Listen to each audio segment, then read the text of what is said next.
Arizona's new prisons director wants $4.1 million to replace cell locks at the Lewis prison. That money would also go towards a new fire suppression system.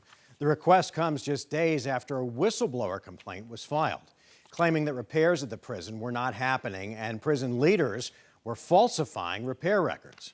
Videos released earlier this year show inmates running wild, starting fires, and assaulting prison guards. That sparked an investigation into the prison. As for the money, a legislative committee will meet tomorrow. The prison's chief hopes that the committee will shift money from other accounts so the locks can be fixed by February, which would be a year ahead of schedule.